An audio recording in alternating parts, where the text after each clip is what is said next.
ಶಾಸ್ತ್ರಗಳ ಪ್ರಕಾರ ಯಾವ ಮನುಷ್ಯ ಈ ತಪ್ಪುಗಳನ್ನು ಮಾಡುತ್ತಾನೋ ಅವನ ಮತ್ತು ಆ ಮನೆಯ ಏಳಿಗೆ ಎಂದಿಗೂ ಆಗುವುದಿಲ್ಲ. ಲಕ್ಷ್ಮೀ ದೇವಿಯ ಅನುಗ್ರಹಕ್ಕಾಗಿ ಜೀವನದಲ್ಲಿ ಯಾವೆಲ್ಲ ನಿಯಮಗಳನ್ನು ಪಾಲಿಸಬೇಕು ಎಂದು ಈ ವಿಡಿಯೋದಲ್ಲಿ ತಿಳಿಯೋಣ. ನಾವು ತಿಳಿದೋ ತಿಳಿಯದೆಯೋ ಕೆಲವೊಂದು ಬಾರಿ ಒಳ ಉಡುಪುಗಳನ್ನು ಅಥವಾ ಧರಿಸುವ ಬಟ್ಟೆಗಳನ್ನು ಉಲ್ಟಾ ಮಾಡಿ ಹಾಕಿಕೊಂಡಿರುತ್ತೇವೆ. ಈ ರೀತಿ ನಿಮಗೆ ಗೊತ್ತಿಲ್ಲದೆ ಬಟ್ಟೆಗಳನ್ನು ಉಲ್ಟಾ ಮಾಡಿ ಹಾಕಿಕೊಂಡರೆ ಅದು ನಿಜವಾಗಿಯೂ ನಿಮ್ಮ ಮುಂದಿನ ದಿನಗಳಲ್ಲಿ ಒಳ್ಳೆಯದಾಗುತ್ತದೆ ಎನ್ನುವ ಸಂಕೇತವಾಗಿದೆ. ಅಷ್ಟೇ ಅಲ್ಲದೆ ನಿಮಗೆ ಪದೇ ಪದೇ ಕೆಟ್ಟ ದೃಷ್ಟಿ ಬೀಳೋದು, ದೃಷ್ಟಿಯಾಗುವುದು ಆಗುತ್ತಿದ್ದರೆ ನೀವು ಧರಿಸುವ ಒಳ ಉಡುಪನ್ನು ಉಲ್ಟಾ ಮಾಡಿ ಹಾಕಿಕೊಳ್ಳಿ. ಇದರಿಂದ ಯಾವುದೇ ರೀತಿಯ ಕೆಟ್ಟ ದೃಷ್ಟಿಗಳು ನಿಮ್ಮನ್ನು ಮುಟ್ಟುವುದಿಲ್ಲ. ಗಂಡ ಹೆಂಡತಿ ಸೇರಿದ ಮರುದಿನ ದೇವರ ಕೋಣೆಯನ್ನು ಬಿಟ್ಟು ಉಳಿದೆಲ್ಲ ಕೋಣೆಯನ್ನು ಒರೆಸಬೇಕು. ಮನೆ ಒರೆಸುವಾಗ ನೀರಿಗೆ ಅರಿಶಿನ ಹಾಗೂ ಕಲ್ಲುಪ್ಪನ್ನು ಬೆರೆಸಿ ಒರೆಸಿ. ಇನ್ನು ಹೆಂಗಸರು ತಲೆ ಬಾಚಿಕೊಂಡು ನಂತರ ಕೂದಲನ್ನು ನೆಲದ ಮೇಲೆ ಹಾಕುತ್ತಾರೆ.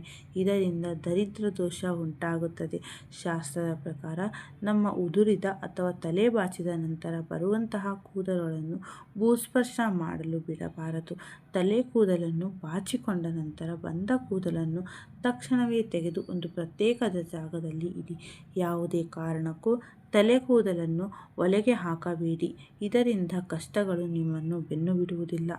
ಮಕ್ಕಳು ಮಲಗುವ ಅಥವಾ ಮಕ್ಕಳು ಓದುವಂತಹ ಜಾಗದಲ್ಲಿ ಗಂಡ ಹೆಂಡತಿ ಯಾವುದೇ ಕಾರಣಕ್ಕೂ ಸೇರಬಾರದು. ಇದು ಮಕ್ಕಳಿಗೆ ಹೆಚ್ಚು ನಕಾರಾತ್ಮಕ ಶಕ್ತಿಯನ್ನು ತಂದುಕೊಡುತ್ತದೆ. ಅಷ್ಟೇ ಅಲ್ಲದೆ ಮಕ್ಕಳ ಆರೋಗ್ಯದಲ್ಲಿ ಓದೋದು ತಲೆಗೆ ಹತ್ತುವುದಿಲ್ಲ ಹಾಗೂ ಹೇಳಿದ ಮಾತನ್ನು ಕೇಳಲ್ಲ, ಮೊಂಡುತನ ಎಲ್ಲವೂ ಹೆಚ್ಚಾಗುತ್ತದೆ. ಗಂಡ ಹೆಂಡತಿ ರಾತ್ರಿ ಮಲಗಿ ಸಂಭೋಗ ಮಾಡಿದ ಹಾಸಿಗೆಯನ್ನು ಪ್ರತ್ಯೇಕವಾಗಿ ಇರಿಸಿ ಅಥವಾ ಬೆಡ್ ಕವರನ್ನು ಬದಲಿಸಿ.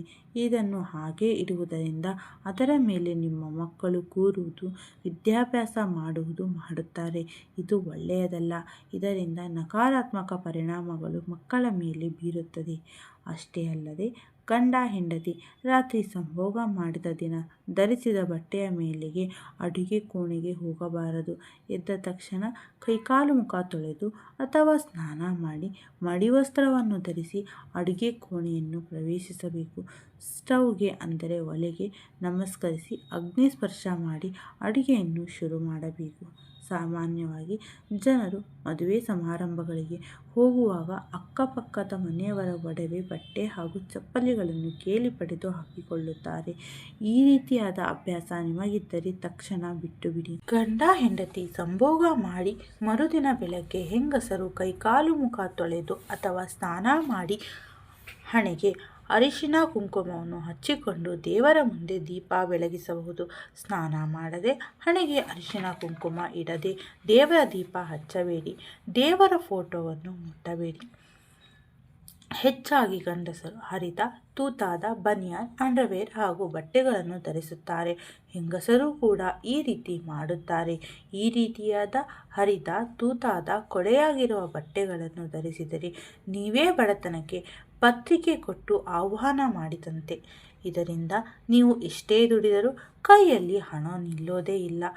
ಗಂಡ ಮನೆಯಿಂದ ಹೊರಗೆ ಹೋಗುವ ಮುನ್ನ ಆತನ ಮೇಲೆ ಮುನಿಸಿಕೊಳ್ಳುವುದು, ಬೈಯುವುದು ಇವನ್ನೆಲ್ಲ ಮಾಡಬೇಡಿ. ಗಂಡನಿಗೆ ಅದೃಷ್ಟ ಸಿಗಬೇಕು, ಗಂಡ ಕ್ಷೇಮವಾಗಿ ಹೋಗಿ ಕ್ಷೇಮವಾಗಿ ಬರಬೇಕು ಹಾಗೂ ಸಂಪಾದನೆ ಹೆಚ್ಚಾಗಿ ಆಗಬೇಕು ಎಂದರೆ ಆತನನ್ನು ಮನೆಯಿಂದ ಕಳುಹಿಸಿಕೊಡುವಾಗ ಒಂದು ಲೋಟ ಹಾಲನ್ನು ಅಥವಾ ನೀರನ್ನು ಕೊಟ್ಟು ಹೋದ ಕೆಲಸ ಶುಭವಾಗಲಿ, ಕ್ಷೇಮವಾಗಿ ಹೋಗಿ ಲಾಭವಾಗಿ ಬನ್ನಿ ಎಂದು ಹರಸಿ ಪ್ರೀತಿಯಿಂದ ಮಾತನಾಡಿ ಕಳಿಸಬೇಕು. ಎಡಗೈಯನ್ನು ಕಾಲಿನ ಮೇಲೆ ಹಾಗೂ ನೆಲದ ಮೇಲೆ ಊರಿಕೊಂಡು ಊಟ ಮಾಡಬಾರದು. ಈ ತಪ್ಪನ್ನು ತುಂಬ ಜನ ಮಾಡುತ್ತಿರುತ್ತಾರೆ. ತಟ್ಟೆಯನ್ನು ನೆಲದ ಮೇಲಿಟ್ಟು ಊಟ ಮಾಡಿ ತೊಡೆಯ ಮೇಲೆ ಅಥವಾ ಕೈನಲ್ಲಿ ಹಿಡಿದುಕೊಂಡು ಆಹಾರವನ್ನು ಸೇವಿಸಬೇಡಿ. ಇನ್ನು ಮದುವೆ ಅಥವಾ ಇತರೆ ಸಮಾರಂಭಗಳಿಗೆ ಹೋದಾಗ ನೀವು ನೋಡಿರಬಹುದು, ತಟ್ಟೆಯಲ್ಲಿ ಉಪ್ಪನ್ನು ಬಡಿಸುತ್ತಾರೆ. ಇದಕ್ಕೆ ಮುಖ್ಯವಾದ ಕಾರಣವಿದೆ. ಪ್ರತಿ ಸಾರಿ ಊಟ ಮಾಡುವಾಗ ನಿಮಗೆ ಬೇಕಾದರೂ ಬೇಡವಾದರೂ ತಟ್ಟೆಯಲ್ಲಿ ಸ್ವಲ್ಪ ಉಪ್ಪನ್ನು ಹಾಕಿಕೊಳ್ಳಿ. ನೀವು ಊಟ ಮಾಡುವಾಗ ಆಕಸ್ಮಿಕವಾಗಿ ಯಾರಾದರೂ ಎದುರಿಗೆ ಬಂದರೆ, ಯಾರಾದರೂ ನೀವು ತಿನ್ನುವ ಶೈಲಿಯನ್ನು ನೋಡಿ ಇವನೇನು ಈ ರೀತಿ ತಿನ್ನುತ್ತಿದ್ದಾನೆ ಎಷ್ಟೆಂದು ತಿನ್ನುತ್ತಿದ್ದಾನೆ ಅಥವಾ ನೀವು ಊಟ ಮಾಡುವ ರೀತಿಯ ಬಗ್ಗೆ ಏನಾದರೂ ಹೇಳಿದರೆ ಅವರ ಕಣ್ಣು ದೃಷ್ಟಿ ನಿಮ್ಮ ಮೇಲೆ ಬೀಳದಿರುವ ಹಾಗೆ ಉಪ್ಪು ನೋಡಿಕೊಳ್ಳುತ್ತದೆ. ಹಾಗೂ ಊಟ ಆದ ತಕ್ಷಣವೇ ಕೈಯನ್ನು ತೊಳೆದುಕೊಳ್ಳಿ. ಊಟದ ತಟ್ಟೆ ಹಾಗೂ ತಿಂದ ತಟ್ಟೆಯನ್ನು ಹಾಗೆ ಒಣಗಲು ಬಿಡಬೇಡಿ. ಶುಕ್ರವಾರದಂದು ಮಹಾಲಕ್ಷ್ಮಿ ಮನೆಯನ್ನು ಪ್ರವೇಶಿಸುತ್ತಾಳೆ ಎಂಬ ನಂಬಿಕೆ ಇದೆ. ಈ ದಿನದಂದು ಯಾವುದೇ ಕಾರಣಕ್ಕೂ ಮನೆಯ ಹೆಂಗಸರ ಬಾಯಲ್ಲಿ ಕೆಟ್ಟ ಅವಾಚ್ಯ ಶಬ್ದಗಳು ಬರಬಾರದು, ಕಣ್ಣೀರು ಹಾಕಬಾರದು, ಜಗಳ ಆಡಬಾರದು ಹಾಗೂ ಸಂಜೆಯ ಸಮಯದಲ್ಲಿ ಮಲಗಬಾರದು. ಇದರಿಂದ ಲಕ್ಷ್ಮೀ ಕೃಪೆ ಕಡಿಮೆಯಾಗುತ್ತದೆ. ಮಂಗಳವಾರ, ಶುಕ್ರವಾರ ಹಾಗೂ ಹಬ್ಬ ಹರಿದಿನಗಳಲ್ಲಿ ಮನೆಯ ಮುಂದೆ ಹೂ ಮಾರುವವರು ಬಂದು ಕೇಳಿದರೆ ಬೇಡ ಎನ್ನಬೇಡಿ. ಅದರ ಬದಲಿಗೆ ಹೂ ಇದೆ ಅಥವಾ ನಾಳೆ ಕೊಳ್ಳುವೆ ಎಂದು ಹೇಳಿ. ಅಷ್ಟೇ ಅಲ್ಲದೆ ಶುಕ್ರವಾರದಂದು ಯಾರೇ ಹೂ, ಅರಿಶಿನ, ಕುಂಕುಮ, ಬಳೆಗಳನ್ನು ನೀಡಿದರೆ ಬೇಡ ಎನ್ನದೆ ತೆಗೆದುಕೊಳ್ಳಿ. ಲಕ್ಷ್ಮೀದೇವಿ ಯಾವ ರೂಪದಲ್ಲಿ ನಮ್ಮ ಮನೆಯನ್ನು ಪ್ರವೇಶಿಸುತ್ತಾಳೆ ಎಂಬುದು ಗೊತ್ತಿರುವುದಿಲ್ಲ. ಯಾವುದೇ ಕಾರಣಕ್ಕೂ ಬೆಳಗ್ಗೆ ಎದ್ದ ತಕ್ಷಣ ಒಡೆದ ಗಾಜು, ಕೆಟ್ಟು ನಿಂತ ಗಡಿಯಾರ, ಮುಖ ತೊಳೆಯದ ಸ್ತ್ರೀ, ಹಣೆಯ ಮೇಲೆ ಬೊಟ್ಟಿರದ ಸ್ತ್ರೀ ಹಾಗೂ ಕನ್ನಡಿಯಲ್ಲಿ ನಿಮ್ಮ ಪ್ರತಿಬಿಂಬವನ್ನು ನೋಡಬಾರದು. ಇದರಿಂದ ನಿಮ್ಮ ಆ ದಿನದ ಕೆಲಸಗಳು ಮಂದಗತಿಯಲ್ಲಿ ಸಾಗುತ್ತದೆ. ಗಂಡ ಹೆಂಡತಿ ರಾತ್ರಿ ಮಲಗುವ ಕೋಣೆಯಲ್ಲಿ ಪೂರ್ತಿ ಲೈಟನ್ನು ಆಫ್ ಮಾಡಿಕೊಂಡು ಮಲಗಬೇಡಿ.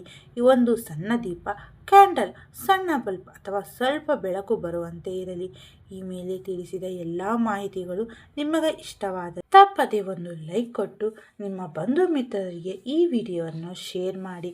ನಮ್ಮ ಕ್ವಿಕ್ ಕನ್ನಡ ಸೊಲ್ಯೂಷನ್ ಚಾನಲ್ಗೆ ಸಬ್ಸ್ಕ್ರೈಬ್ ಮಾಡೋದನ್ನು ಮರಿಬೇಡಿ. ನಿಮ್ಮ ಅನಿಸಿಕೆಯನ್ನು ಹಾಗೆ ಕಮೆಂಟ್ ಮೂಲಕ ತಿಳಿಸಿ. ಧನ್ಯವಾದಗಳು.